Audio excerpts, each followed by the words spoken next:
नमस्कार दोस्तों, आज की इस वीडियो में हम सोमवार स्पेशल व्रत की अद्भुत और भावनात्मक कथाएं सुनेंगे ताकि आपका विश्वास और उत्साह और भी प्रबल हो सके। आज आप उन भक्ति रहस्यों को जानेंगे जिनसे साधारण जीवन में चमत्कार प्रकट होते हैं और शिव कृपा हर कठिनाई को सरल बना देती है। ये कथाएं श्रद्धा, साधना और सत्य के आधार पर खड़ी हुई प्राचीन समय की अमूल्य धरोहर कही। हर कथा में सोमवार का व्रत और शिवलिंग का पूजन जीवन को नई दिशा देने वाला तप माना गया है। आप धैर्य, प्रेम और संकल्प की शक्ति को अपने दिल में महसूस करेंगे और पूर्ण भक्ति के साथ आगे बढ़ते जाएंगे। जो सुनता है वह समर्पण समझता है और जो समर्पण करता है वह कृपा का अनुभव तुरंत कर लेता है। अब पहली प्राचीन कथा का आरंभ होता है, जिसमें एक कुम्हार परिवार की जीवन यात्रा शिव कृपा से बदल गई थी। पुराने समय में एक शांत ग्राम में एक ईमानदार कुम्हार अपनी पत्नी और 2 बच्चों के साथ रहता था। उसके घर में मेहनत का दीपक जलता था, पर किस्मत की आंधियां बार बार चूल्हे की आग बुझा देती थी। मिट्टी के घड़े सुंदर बनते थे, पर बारिश के दिनों में भट्ठी भीग जाती थी और घड़े टूट जाते थे। किस्मत के झंझावात ने हिम्मत को थका दिया था, पर दिल में ईश्वर का विश्वास अब भी टिका हुआ था। एक संध्या कुम्हार ने नदी किनारे बैठे बैठे एक वृद्ध साधु को मंत्र जप करते देखा था। साधु ने उसकी थकी आंखों में उम्मीद की लौ देखी और उसे सोमवार व्रत का उपदेश दिया था। साधु ने कहा कि सोमवार का व्रत भगवान शिव को अत्यंत प्रिय है और इससे दीन की दुविधा दूर होती है। कुम्हार ने विनम्रता से प्रण किया कि हर सोमवार स्नान कर शिवलिंग पर जल चढ़ाएगा और भजन करेगा। उसकी पत्नी ने कहा कि जो भी होगा साथ निभेगा और यदि श्रम बढ़ेगा तो श्रम भी प्रसाद बनेगा। अगले सोमवार वे दोनों प्रातःकाल उठे और गंगाजल के अभाव में स्वच्छ नदी का जल लेकर निकले थे। मंदिर में दीपक लगाया, बेलपत्र अर्पित किया और मन को शांत करके हर हर महादेव का जाप किया था। पहला सोमवार सरल बीता, दूसरा सोमवार सख्त परीक्षा जैसा बीता, क्योंकि उसी दिन भट्ठी में आग कम पड़ी थी। कुम्हार ने निराशा का कवच उतार दिया और कहा कि भट्ठी शांत है पर मन की आग जलती रहेगी। तीसरे सोमवार को एक व्यापारी गांव आया, जिसने घड़ों का बड़ा ऑर्डर दिया और अग्रिम धन दे गया था। कुम्हार ने मुस्कान से सब कार्य संभाले और रात रात भर जगकर परिश्रम का दान दिया था। उसकी पत्नी ने ईश्वर का स्मरण करते हुए आटा गूंथा और बच्चों ने छोटे छोटे कामों में हाथ बढ़ाया था। चौथे सोमवार को भयंकर वर्षा हुई और भट्ठी पर वर्षा की चोट हुई, पर घड़े सुरक्षित रह गए थे। कुम्हार ने समझा कि भट्ठी के चारों ओर मिट्टी की दीवारें मोटी करनी चाहिए ताकि बचाव बना रहे। उस रात उसने दीवारें मजबूत की और मन में शिव नाम का कवच बांध लिया था। 5वें सोमवार को व्यापारी फिर आया और बोला कि शहर में मेले लगेंगे और घड़ों की मांग बढ़ेगी। कुम्हार ने कंधों पर काम का भार उठाया, पर मन में नाम का आधार साधा हुआ था। धीरे धीरे उसकी मेहनत ने गांव में मान बनाया और हर घर में उसके घड़ों की थाप बजने लगी थी। परीक्षा तब आई जब बड़ी भट्ठी अचानक ढह गई और मेहनत का पहाड़ मिट्टी में मिल गया था। कुम्हार की आंखें भींग उठी, पर पत्नी ने कहा कि व्रत मत तोड़ना, यही हमारी शक्ति बनी है। वे दोनों मंदिर गए और बोले कि हे शिव शंकर, हम टूटे नहीं हैं, हम सिर्फ थके हुए हैं। सहसा एक दरोगा मंदिर में आया और बोला कि किले के लिए घड़ों की बड़ी जरूरत आई हुई है। कुम्हार ने कहा कि भट्ठी टूटी है पर संकल्प टूटा नहीं है और वह काम लेगा। उसने गांव वालों से मदद मांगी और सबने मिलकर नई भट्ठी उठाई और आशा की ईंटें जोड़ी। सोमवार की भोर में नई भट्ठी में पहली आग जली और आकाश में धुआं नहीं बल्कि उत्साह उठा। घड़े पहले से मजबूत निकले और दरोगा ने अतिरिक्त मूल्य देकर कुम्हार की प्रतिष्ठा बढ़ा दी। कुम्हार ने उस दिन मंदिर में प्रसाद बांटा और साधु के लिए एक सुंदर घड़ा समर्पित किया था। साधु ने कहा कि परीक्षा से पहले कृपा खड़ी होती है और तुमने व्रत को सच्चे मन से निभाया। कुम्हार का घर समृद्ध हुआ, पर घर का दीपक अहंकार से धुंधला नहीं हुआ और विनम्रता बनी रही। उसके बच्चों ने शिक्षा पाई और गांव ने उसे मुखिया बनाया, क्योंकि उसका हृदय सबके लिए खुला था। यह कथा बताती है कि सोमवार व्रत से विवेक दृढ़ होता है और संकट में धैर्य का हाथ पकड़ा रहता है। अब दूसरी प्राचीन कथा आरंभ होती है, जिसमें एक राजकुमारी का भाग्य उसके धैर्य से जाग उठा था। एक पुराने राज्य में कोमल हृदय वाली राजकुमारी रहती थी जिसकी जन्म कुंडली में कठिन ग्रह लिखे थे।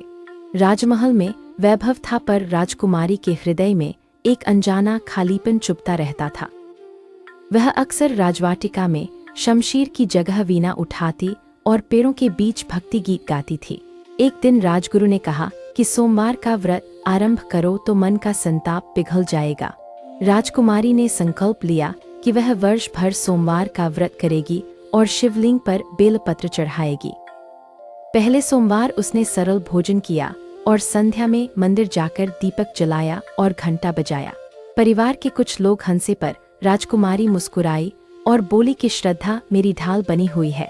कुछ ही दिनों में राज्य पर सूखे की मार पड़ी और जनता की आंखें आसमान की ओर लगी रहीं। राजकुमारी ने राजकोष खोलकर अन्न बांटा और स्वयं सूखे अनाज पर जल पीकर रात काटती रही। वह हर सोमवार जनता के साथ चलकर पुराने शिवालय में श्रमदान करती और तालाब गहरा करवाती रही।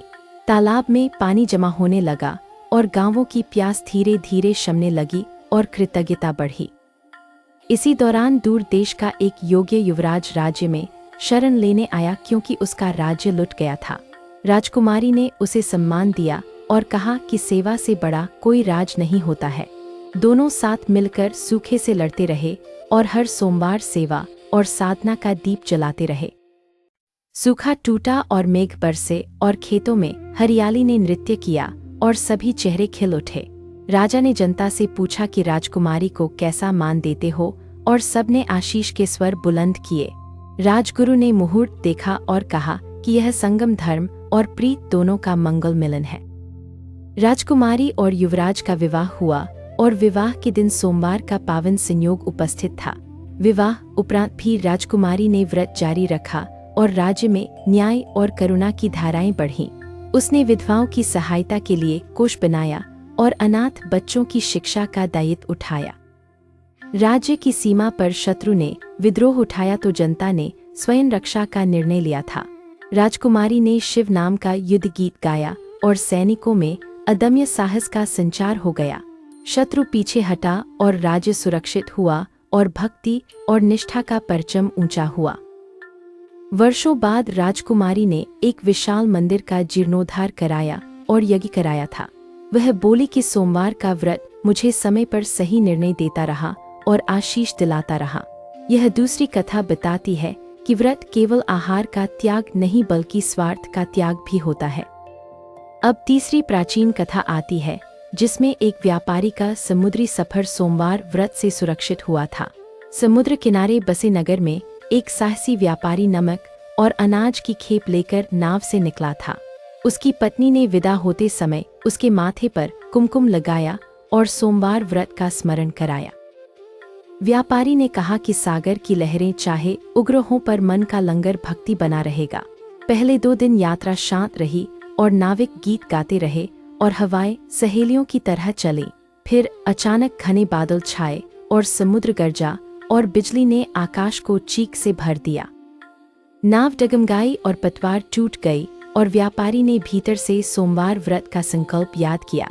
उसने आकाश की ओर देखा और कहा कि हे शंभो, मेरी नौका आपके नाम से बंधी हुई है।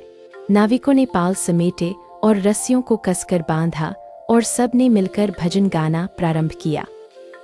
लहरें उपनी पर धीरे धीरे शांत हुईं और रात के अंतिम पहर में आकाश साफ दिखाई दिया। सूर्योदय पर दूर एक टापू दिखा जहां मीठे पानी का झरना बहता था और पेड़ लदे थे।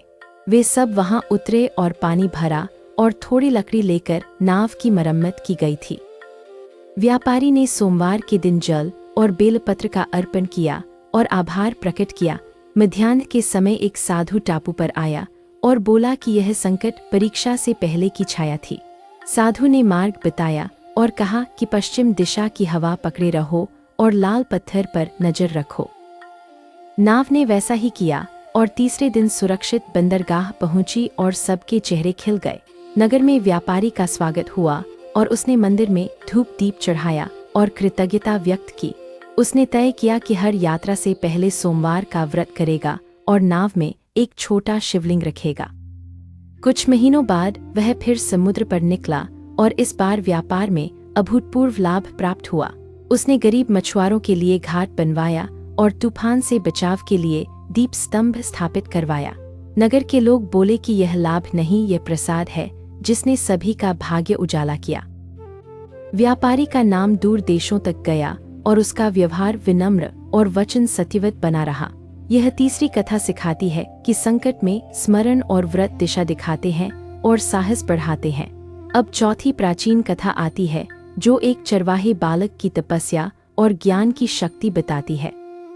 पुराने पहाड़ी गांव में एक अनाथ बालक भेड़ों को चराता था और रात को तारों से बातें करता था। उसका नाम धीर था और उसकी आंखों में सादगी की चमक और मन में जिज्ञासा की लौ थी। गांव में शिक्षा का अभाव था पर धीर की बुद्धि तीव्र थी और वह प्रकृति से सीखता था। एक दिन उसने यात्रियों को सोमवार व्रत के फल सुनते सुना और उसका मन पवित्र उद्दीपन से भर गया। धीर ने ठान लिया कि वह सोमवार को उपवास करेगा और पहाड़ी शिवलिंग पर जल अर्पित करेगा। पहले सोमवार उसने अपने हिस्से का दूध बछड़े को दे दिया और स्वयं नदी का जल पीकर लौटा। भेड़ों के साथ बैठकर उसने भजन गाया और वन के पक्षियों ने मानो संगति निभाई थी। कुछ दिनों बाद गांव पर डाकुओं का भय मंडराया और लोगों ने डर से दरवाजे बंद कर लिए। धीर ने कहा कि डर के आगे दिया जलाओ और समझदारी से रास्ता निकालो और एकजुट रहो। सोमवार की रात वह पहाड़ी पर गया और शिवलिंग के सामने बैठकर निरंतर नाम जप करता रहा। उसी समय एक वृद्ध संत वहां आए और बोले कि डर को देखो पर डर के आगे झुको मत। संत ने उसे मार्ग दिखाया कि कैसे घाटी के संकरे मोड़ पर अलाव जलाकर भ्रम पैदा किया जाए। गांव वालों ने धैर्य रखा और अलाव के धुएं से डाकू दिशा भटककर खाली पहाड़ी में चले गए। गांव सुरक्षित रहा और लोग आश्चर्य से धीर को देखने लगे मानो बच्चा नहीं कोई ज्ञानी हो। मुखिया ने पूछा कि यह उपाय कैसे सूझा और धीर ने कहा कि नाम जप से सूझ हुआ था। संत ने कहा कि बालक का व्रत सच्चा है और इसका मन सेवा के लिए बना हुआ है। गांव वालों ने धीर की शिक्षा का प्रबंध किया और एक पुराना पाठशाला घर फिर से खुला। धीर ने दिनों महीनों में गन्ना विज्ञान सीखा और खेतों के लिए जल का बेहतर मार्ग बनाया। उसने पहाड़ी झरने से नहर निकाली और खेतों में साल भर पानी का प्रवाह सुनिश्चित कर दिया। गांव समृद्ध हुआ और धीर का नाम दूर दूर तक एक बुद्धिमान युवा के रूप में फैल गया। राज्य के अधिकारी आए और बोले कि तुम्हारी बुद्धि राज्य के काम में लगनी चाहिए। धीर ने स्वीकार किया पर कहा कि सोमवार को मैं सेवा और पूजा के लिए गांव आऊंगा। राजा ने प्रसन्न होकर एक मंदिर बनवाया और धीर को नहरों का प्रदान कर दिया। धीर ने कहा कि यह सब शिव कृपा से हुआ और मेरा अहंकार शून्य बना रहेगा। यह चौथी कथा बताती है कि उपवास बुद्धि को निर्मल करता है और निर्णय शक्ति को जागृत करता है। अब पांचवी प्राचीन कथा शुरू होती है जिसमें एक वृद्धा की करुण प्रार्थना ने असंभव को संभव किया था। एक पुरानी नगरी के कोने में एक वृद्धा रहती थी जिसका एकमात्र बेटा सैनिक दल में था। वृद्धा की कमर झुकी थी पर मन सीधा था और उसके चेहरे पर करुणा का उजाला रहता था। एक दिन खबर आई कि दुर्ग के पास युद्ध हुआ और कई सैनिक लौटे नहीं और नगर शोक में डूब गया। वृद्धा की आंखें नम हुईं पर उसने सोमवार का व्रत पकड़ा और मंदिर की सीढ़ियों पर बैठ गई। वह बोली कि हे महादेव, मेरा सहारा आप हैं और मेरा रोना आपकी चौखट पर है। 3 सोमवार तक उसने केवल जल और धैर्य से दिन काटे और रात में मंत्र जपती रही। चौथे सोमवार को मंदिर में एक अपरिचित युवक आया जिसका कंधा घायल था और चेहरा थका हुआ था। वृद्धा ने उसे पानी दिया और मलहम लगाया और पूछा कि तुम यहाँ कैसे आ गए। युवक ने कहा कि युद्ध में एक साथी ने मुझे ढांक दिया और मैं किसी तरह निकल आया था। वृद्धा ने उसकी आंखों में अपने बेटे की झलक देखी और उसके माथे को स्पर्श किया था। युवक ने धीरे से कहा कि मैं आपकी ही संतान हूँ और मुझे एक संत ने मार्ग दिखाया था। उसने बताया कि युद्ध की आग में वह बेहोश पड़ा था और एक सन्यासी उसे उठा ले गया। सन्यासी ने कहा कि माँ का व्रत तुम्हें खींच लाया है और तुम जल्द घर पहुँच जाओगे। वृद्धा ने आंखें मूंद कर धन्यवाद किया और शिवलिंग पर फूल चढ़ाए और प्रसाद बांटा। युवक धीरे धीरे स्वस्थ हुआ और फिर नगर के अनाथ बच्चों के लिए सेवा का काम करने लगा। वृद्धा ने कहा कि मेरी जीत मेरे बेटे की नहीं, मेरी भक्ति की परीक्षा की जीत है। तब से वह हर सोमवार मंदिर में दीपक जलाती और हर भूखे को रोटी खिलाती रही। यह 5वीं कथा बताती है कि माँ की सच्ची प्रार्थना से भाग्य की दीवारें गिर जाती हैं। अब इन 5 कथाओं के बीच हम सोमवार व्रत की विधि और भाव का सरल सार सुनेंगे। सोमवार के दिन प्रातःकाल स्नान करके स्वच्छ वस्त्र धारण करें और मन से क्रोध दूर करें। शिवलिंग पर शुद्ध जल अर्पित करें और यदि उपलब्ध हो तो बिल्व पत्र भी अर्पित करें। सफेद पुष्प चढ़ाकर ओम नमः शिवाय का शांत जप करें और धूप दीप जलाएं।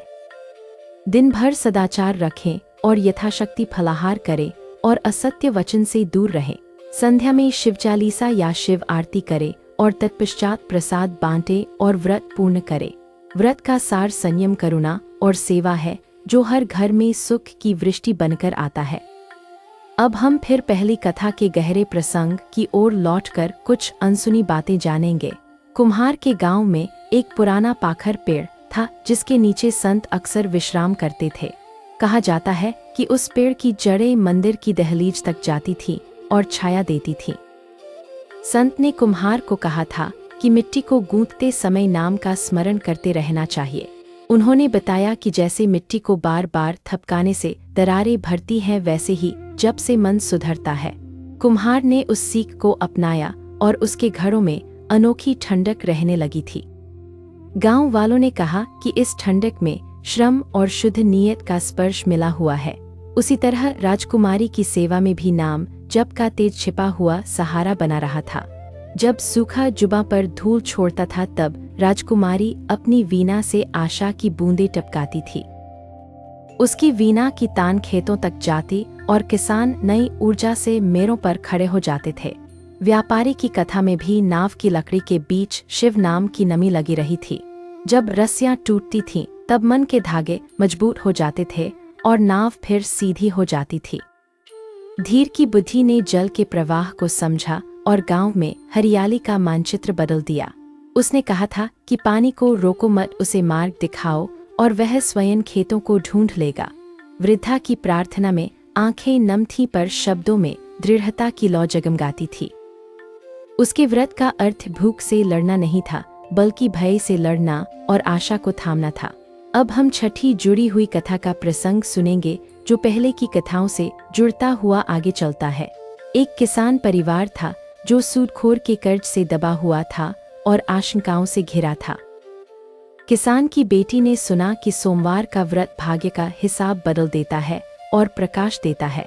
उसने मां से अनुमति मांगी और कहा कि मैं हर सोमवार दीपक जलाकर ईश्वर का स्मरण करूंगी। पहले सोमवार उसने कर्ज की चिंता किनारे रखी और खेत में काम के बाद मंदिर गई थी। वह बोली कि मैं भाग्य नहीं बदल सकती, पर मेहनत और भक्ति से दिशा तो बदल सकती हूँ। कुछ दिनों बाद पास के नगर में नए अनाज केंद्र खोला और किसानों को उचित मूल्य मिलने लगा। उसने पिताजी को लेकर वहां अनाज बेचा और पहली बार कर्ज की रसीद में कटौती हुई। सूदखोर ने चाल चली और झूठा हिसाब जोड़ने लगा, पर गांव का पटवारी सच्चाई के साथ खड़ा हो गया। पटवारी ने कहा कि अन्याय नहीं चलेगा और सबके सामने साफ हिसाब प्रस्तुत किया गया। किसान परिवार की पीड़ा घटी और बेटी ने मंदिर में प्रसाद बांटकर धन्यवाद किया। उसने कहा कि सोमवार का व्रत मुझे डर से नहीं जूझने बल्कि सच का साथ देने की शक्ति देता है। 7वीं कथा में एक वैद्य की कहानी आती है जो जड़ी बूटी और जप दोनों का ज्ञाता था। पुराने नगर के किनारे वैद्य अपनी झोपड़ी में मरीजों का इलाज प्रेम से करता था। उसने देखा कि कई रोग चिंता से उपजते हैं और कई रोग वचन की कठोरता से बढ़ते हैं। वैद्य ने सोमवार का व्रत धारण किया और रोगियों को भी संयम और प्रार्थना की शिक्षा दी। उसके पास एक असाध्य रोगी आया जिसकी सांस फूलती थी और रात में डरावने सपने आते थे। वैद्य ने औषधि दी और कहा कि सोमवार की संध्या को शांत जप करो और दीपक की लौ देखो। कुछ सप्ताह में रोगी का भय उतर गया और शरीर ने औषधि को सहजता से ग्रहण करना शुरू किया। वैद्य बोला कि उपचार शरीर और मन दोनों का संगम है और व्रत मन को निर्मल करता है। 8वीं कथा में एक लिपिक की बात आती है जिसका हाथ सत्य लिखते लिखते कांपता नहीं था। लिपिक दफ्तर में ईमानदारी से काम करता था, पर उसके अधिकारी रिश्वत लेते थे और दबाव बनाते थे। लिपिक ने सोमवार व्रत का संकल्प लिया और हर सप्ताह साहस का एक छोटा वचन लिखने लगा। उसने एक दिन गलत आदेश पर हस्ताक्षर करने से इनकार कर दिया और कड़ी फटकार मिली। कुछ दिनों बाद जांच बैठी और सत्य सामने आया और वही लिपिक ईमानदारी का प्रतीक माना गया। उसने कहा कि व्रत ने मुझे भीतर से स्थिर कर दिया और भय का बंधन खोल दिया। 9वीं कथा में एक सुतार की बात आती है जो पुल बनाता था और संबंध भी जोड़ता था। नदी पर पुल निर्माण ठप हो गया था क्योंकि लकड़ी कमजोर पड़ रही थी और लोग निराश हो चले थे। सुतार ने सोमवार को उपवास किया और जंगल से उचित पेड़ों का चयन प्रार्थना के साथ किया। उसने कहा कि पेड़ को काटने से पहले पेड़ को प्रणाम करना चाहिए और अनुमति लेनी चाहिए। नई लकड़ी से पुल मजबूत बना और नदी के दोनों किनारे व्यापार और मिलन से भर गए। लोग बोले कि यह सिर्फ लकड़ी नहीं, यह सद्भाव का बांध है जो हमें जोड़ता है। 10वीं कथा में एक गुरु और उनके 3 शिष्यों की परीक्षा की कथा सुनिए। गुरु ने कहा कि सोमवार का व्रत केवल भूख का दमन नहीं है, यह अहंकार का त्याग भी है।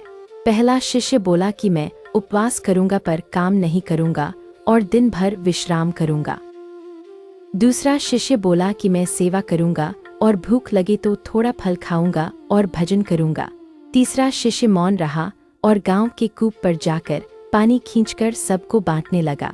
संध्या में गुरु ने पूछा कि किसने व्रत का भाव समझा और गांव वालों ने तीसरे शिष्य का नाम लिया। गुरु मुस्कराए और बोले कि व्रत का अर्थ सेवा है और सेवा का अर्थ समर्पण है। अब हम फिर मूल कथाओं की स्मृति में लौटते हैं और अंतःकरण में कृतज्ञता जगाते हैं। कुम्हार की भट्ठी आज भी प्रतीक है कि परिश्रम और प्रार्थना से असंभव सरल हो जाता है। राजकुमारी की वीणा आज भी संदेश देती है कि सत्ता से अधिक सेवा का सौंदर्य महान होता है। व्यापारी की नाव बताती है कि सफर कठिन हो तो भी नाम की पतवार सुरक्षित राह दिखाती है। धीर की नहरें कहती हैं कि ज्ञान और तप एक साथ चलें तो धरती मुस्कुराती है। वृद्धा की आंखें सिखाती हैं कि रोना कमजोरी नहीं होता यदि आंखों में विश्वास टिका हुआ हो। किसान की बेटी बताती है कि साहस से हिसाब बदलता है और श्रम से किस्मत का पन्ना पलटता है। वैद्य की झोपड़ी कहती है कि औषधि के साथ ओझ भी दें तो शांति गहरी उतरती है। लिपिक की कलम बताती है कि सत्य लिखो तो समय तुम्हारा साक्षी बनकर खड़ा रहता है।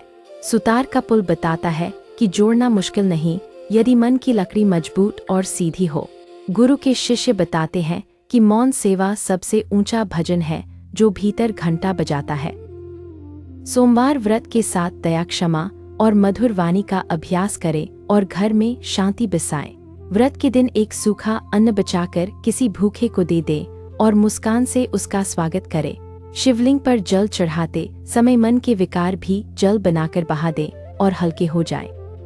रात में परिवार के साथ आरती करें और संतों की कथाएं सुनें और बच्चों को संस्कार दें। हर सप्ताह एक छोटी सेवा का संकल्प लें और अगले सोमवार तक उसे निभाकर प्रसन्न हों। जब संकट आए तो इन कथाओं को याद करें और भीतर के दीपक को बुझने न दें। विश्वास रखें कि जो भी होता है वह हमें सिखाने के लिए होता है और हमें निखारता है। महादेव का स्मरण करते हुए अपने कार्यों में दृढ़ रहें और हर सुबह नई शुरुआत करें। अब कथा का समापन करते हुए हम सब मिलकर शांति प्रार्थना करें और कृतज्ञता प्रकट करें। आपका जीवन सुख, समृद्धि और सद्भाव से भर जाए और सोमवार व्रत आपके लिए वरदान बन जाए।